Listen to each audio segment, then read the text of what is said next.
Fundulle kuuluu hyvää. Fundu on muuttanut liiketoimintamallinsa, eli Fundu ei enää ole joukkorahoituksen välittäjä, vaan me ollaan tämmöinen neopankki, joka rahoittaa suomalaisia pk-yrityksiä omasta taseesta.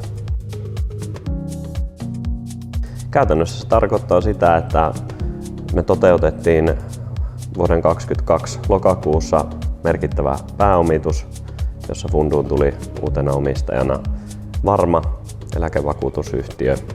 Ja nyt me ollaan sitten neuvoteltu tämmöisestä isommasta rahoitusjärjestelystä, joka sitten mahdollistaa meidän liiketoiminnan skaalaamisen ja sen suunnitelman toteuttamisen, mitä varten Fundu on aikanaan perustettu.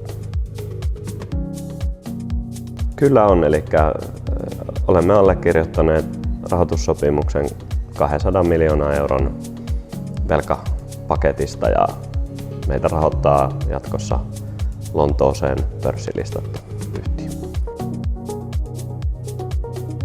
No se tarkoittaa tietysti sitä, että tästä hyötyy ennen kaikkea suomalaiset pk-yritykset.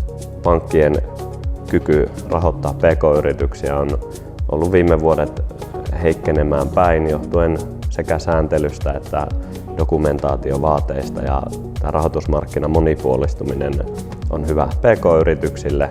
Me ollaan yksi osa tätä kokonaisuutta, ja toki tästä sitten hyötyy myös meidän pankkikumppanit, joiden kanssa me tehdään yhteistyötä, jotta suomalaiset pk-yritykset, heidän rahoitustarpeensa saadaan toteutettua, ja sitä kautta tietysti tästä hyötyy koko yhteiskunta.